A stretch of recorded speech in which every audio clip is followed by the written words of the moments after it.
ഹൈക്കോടതി നേതൃത്വത്തിൽ ഒരു അന്വേഷണം നടക്കൽ നിങ്ങൾക്ക് കാത്തുനിന്നുകൂടെ? കുറ്റവാളി പറയുന്ന ഇന്ന് ദേവസ്വം ബോർഡ് പ്രസിഡന്റാണ്, ഇന്നും വരുന്ന മന്ത്രിക്ക് പങ്കിട്ട് അത് അന്വേഷിച്ച് വരട്ടെ. എന്താ LDF നിലപാട്? അന്വേഷണം നടത്തി കുറ്റക്കാരായിട്ടുള്ള ആളുകളെ ഒരാളെയും രക്ഷിക്കാൻ LDF ഇല്ല, ദേവസ്വം ബോർഡില്ല.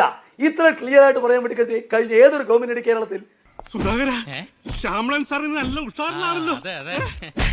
പ്രകാശ് മാസ്റ്റർ, രണ്ട് കാര്യങ്ങൾ. ഒന്ന്, ശബരിമല ദേവസ്വത്തിന്റെ ചരിത്രത്തിലെ ഏറ്റവും നല്ല ദേവസ്വം മന്ത്രിമാരിൽ ഒരാൾ അങ്ങയുടെ പാർട്ടിക്കാരനാണ്, കമ്മ്യൂണിസ്റ്റുകാരനാണ്, ശ്രീ ജി സുധാകരൻ. ശബരിമലയുടെ ചരിത്രത്തിലെ ഏറ്റവും നല്ല ബോർഡുകളിൽ ഒന്ന് കോൺഗ്രസ്സുകാരുടെ ബോർഡാണ്. പ്രയാർ സാറും അജയ് തറയിൽ സാറും ഇടുന്ന ബോർഡ്. അയ്യപ്പ വിശ്വാസികൾക്കും ഹിന്ദു ഐക്യത്തിനും മലയേറിയമാർക്കും പിന്നോക്കക്കാർക്കും വേണ്ടി അവർ കഴിയുന്ന എല്ലാം ചെയ്യും.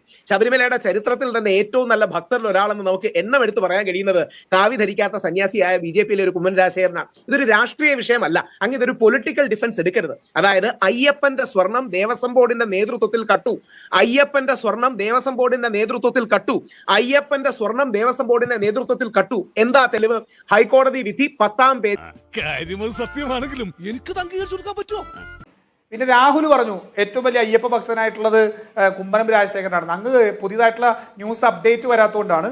ഏറ്റവും വലിയ അയ്യപ്പ ഭക്തൻ പിണറായി വിജയനാണെന്നുള്ളത് വെള്ളാപ്പള്ളി നടേശനൊക്കെ ഇപ്പോൾ സർട്ടിഫൈ ചെയ്തുകൊണ്ടിരിക്കുകയാണ്. അദ്ദേഹം നിഷേധിക്കാതെ ഞാൻ അയ്യപ്പന്റെ ഭക്തനാണെന്ന് അംഗീകരിച്ചിരിക്കുക. അതുകൊണ്ട് അങ്ങ് കുറച്ചുകൂടി അപ്ഡേറ്റഡ് ആവണം. കുമ്മനം രാജശേഖരനൊക്കെ ടൈം ഔട്ട് ആയി പോയി. ഇപ്പോൾ പിണറായി വിജയനാണ് ഏറ്റവും വലിയ ഭക്തൻ. അതവിടെ നിൽക്കട്ടെ. ഈശ്വര, ഇവിടെ ആരും പറഞ്ഞു ചിരിക്കാനായിട്ട്.